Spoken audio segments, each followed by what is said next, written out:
Guys, hello everyone. कैसे हो आप सबको मेरा प्रणाम, राधे राधे। आई होप आप सब अपने घर पे बहुत अच्छे होंगे। और आज मैं आपके सामने जो वीडियो लेके आई हूँ, इस वीडियो में हम एक पौधे के बारे में बात करेंगे। और वो पौधा हम सब के घर पे होता है। ऐसा शायद ही कोई ऐसा घर होगा जिस घर में वो पौधा ना हो। तो जो हमारा हिंदू समाज है, हम हिंदू समाज में उस पौधे को पूजते हैं, उनकी पूजा अर्चना करते हैं। तो इन बातों से आपको आइडिया लग गया होगा कि मैं किस पौधे के बारे में बात कर रही हूँ।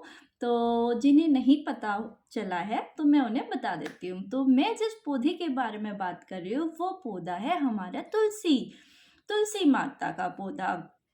तो मैंने बोला था कि ऐसा कोई ही घर होगा जिस घर में तुलसी का पौधा ना हो। हम सबके घर में तुलसी का पौधा होता है, जिनको हम पूजा करते हैं, जिनको हम पूजते हैं और हम उनकी पूजा अर्चना करते हैं। पर हमें उनकी पूजा अर्चना करते हुए भी ना हम कुछ ऐसे गलत जो तरीके से हम उनकी पूजा अर्चना कर लेते हैं, जो हमें पता नहीं होता। अनजाने में हमसे गलतियाँ हो जाती हैं। तो उन गलतियों को ना दोहराएं, ना हो वो हमसे गलतियाँ। तो मैं आपको कुछ सावधानियाँ हैं जो मैं आपको बताने जा रही हूँ। तो आप सब प्लीज़ मेरी वीडियो को ध्यान से सुने, आखिरी तक सुने। प्लीज़ उसको ध्यान में रखते हुए तुलसी माता की उसी तरीके से पूजा करिए। वही हमारा प्रॉपर तरीका है, क्योंकि ऐसा ज़रूरी नहीं है कि हम जो कर रहे हैं वो हम सही कर रहे हैं, क्योंकि कुछ चीज़ें गलत भी होती है जो हमें पता नहीं होता। अनजाने में हमसे गलतियाँ होती हैं और उन गलतियों की वजह से तुलसी माता हमसे रुष्ट हो जाती हैं। अब वो रुष्ट हो गई तो भाई हमारे हर कामों में अड़चनें पैदा हो सकती हैं, हमारा काम नहीं बन सकता है। तो इसलिए हमारे साथ ऐसा ना हो, तुलसी माता हमसे रुष्ट ना हो। तो हमें इन सारी चीज़ों का ध्यान रखना चाहिए, क्योंकि आप सबको पता ही होगा कि तुलसी माता हमारी लक्ष्मी माता है। तो लक्ष्मी माता को कभी रुष्ट मत होने दो, वो नहीं आएंगी फिर। तो लेट्स गेट स्टार्ट अबाउट तुलसी पौधा। हम तुलसी के पौधे के बारे में बात करते हैं। तो पहला जो हमारा पॉइंट है कि तुलसी माता में जब हम दीपदान करते हैं, दीपदान क्या होता है कि काफ़ी लोगों को शायद नहीं पता होगा कि दीपदान क्या होता है। दीपदान होता है कि हम तुलसी माता को जो हम दीपक अर्पित कर रहे हैं, वो दीपक हमें किस तरीके से अर्पित करना चाहिए। दीपक अर्पित करने का एक तरीका होता है। वो क्या तरीका है कि हमें दीप के नीचे चावल का आसन बनाना चाहिए। पहले हमें थोड़ी सी चावल रखने चाहिए, उसके ऊपर हमें दीपक को रखना चाहिए, तब हमें तुलसी माता को दीप दान करना चाहिए। ये हमारा प्रॉपर तरीका है दीप दान करने का तुलसी माता के सामने। तो जो हम दीपक अर्पित कर रहे हैं, वो थोड़ा सा ये ध्यान रखिए कि वो उनकी जड़ से दूर हो, ताकि वो उनको परेशानी ना करे जो हम दीप उनके सामने रख रहे हैं। तो फर्स्ट पॉइंट हो गया। सेकंड पॉइंट है कि ये हमें रविवार वाले दिन, एकादशी वाले दिन, और जो भी ग्रहण होता है, हमारा सूर्य ग्रहण है, चंद्र ग्रहण है, उस दिन हमें उन्हें जल अर्पित नहीं करना चाहिए, दीपदान नहीं करना चाहिए। उस दिन हमें तुलसी के पत्ते भी नहीं तोड़ने चाहिए। तो जो हमारे ग्रहण हैं, एकादशी है और रविवार वाले दिन हमें तुलसी माता को टच भी नहीं करना चाहिए।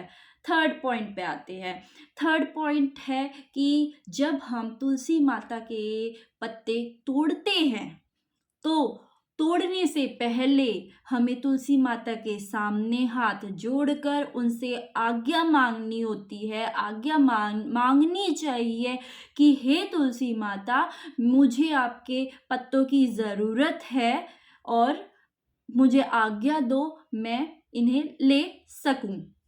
तो हमें इस तरीके से तुलसी माता से आज्ञा लेनी चाहिए। क्यों? क्योंकि उनमें लक्ष्मी माता का वास है, इसलिए हमें पहले माता लक्ष्मी से अनुमति लेनी है। कि हमें आपके पत्तों की ज़रूरत है, प्लीज़ हमें आज्ञा दो। फिर हमारा नेक्स्ट पॉइंट आता है, फोर्थ पॉइंट है कि हमें तुलसी में जल अर्पित करना है, दीप दान करना है। तो हमें बिना नहाए नहीं करना है, हमें नहाने के बाद ही उनकी पूजा अर्चना करनी है। नेक्स्ट पॉइंट है, फिफ्थ पॉइंट, कि तुलसी के पत्ते जो होते हैं वो कभी भी बासी नहीं होते हैं। कुछ लोग सोचते होंगे कि ये कल के हैं तो हम इन्हें यूज़ ना करें, ऐसा नहीं होता है। तुलसी के पत्ते कभी भी बासी नहीं होते हैं, क्योंकि फिर से वही है कि उसमें लक्ष्मी माता का वास है, इसलिए वो कभी बासी नहीं होते हैं। उनको कभी भी किसी भी टाइम इस्तेमाल किया जा सकता है। सिक्स्थ पॉइंट है कि तुलसी के पौधे में हमेशा जितना हमारा गमला है, जितना हमारा तुलसी का पौधा है, कितनी उसकी लेंथ है, उसी के हिसाब से उनमें जल देना चाहिए। कभी ज़्यादा ना हो ताकि तुलसी माता रुष्ट हो और वो सूख जाए। तुलसी माता सूख गई तो वो भी हमारे लिए एक नेगेटिव पॉइंट है कि कहीं ना कहीं नकारात्मक चीज़ें जो हैं वो हम गलत कर रहे हैं, नकारात्मक चीज़ें हमसे हो रही हैं। तो ज़्यादा से ज़रूरत से ज़्यादा पानी तुलसी में ना दें।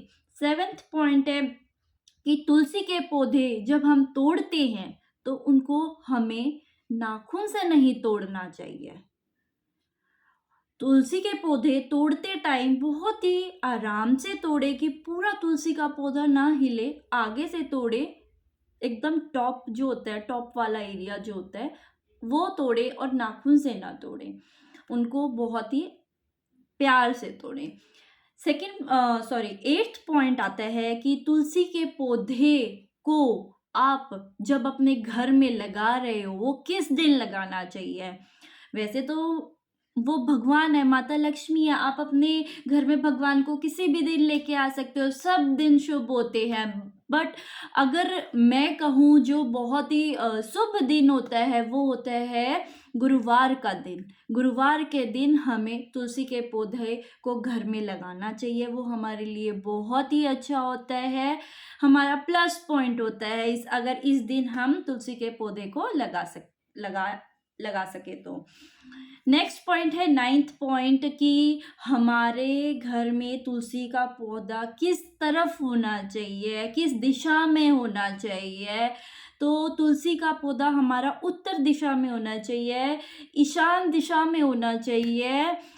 इस दिशा में होने से तुलसी के पौधे का हमारे घर में बहुत ही सुख शांति पैदा होती है और उन्नति होती है हमारे घर में। तो इन चीज़ों का ध्यान रखें, जो मैंने आपको 9 पॉइंट्स बताए हैं, प्लीज़ इनको फॉलो करो, इनके सावधानियां बरतो, इनको अच्छे से सोचो ताकि तुलसी माता हमसे रुष्ट ना हो। और तुलसी माता को रुष्ट ना करो, उन्हें खुश रखो, क्योंकि वो लक्ष्मी माता है। लक्ष्मी माता खुश रहेंगी तो विष्णु भगवान अपने आप खुश रहेंगे। तो इन चीज़ों को फॉलो करो। मेरे ये जो मैंने आपको सावधानियां बताई हैं, अगर आपको अच्छी लगे तो प्लीज़ मेरे इस वीडियो को लाइक करो, मेरे चैनल को सब्सक्राइब करो और प्लीज़ इस वीडियो को ज़्यादा से ज़्यादा शेयर करो, क्योंकि ये गलतियाँ किसी से भी अनजाने में हो सकती हैं, ताकि सबको पता चले कि हमसे ये गलतियाँ ना हो और वो इन चीज़ों को ठीक करे। और भगवान माता लक्ष्मी, माता तुलसी माता आपके सारे काम अच्छे से बनाए, उन्नति से आपके सारे काम हो, इसका मैं प्रार्थना करती हूँ। प्लीज़ मेरे चैनल को सब्सक्राइब करो, लाइक करो और शेयर करो। Thank you guys, thank you everyone, bye bye.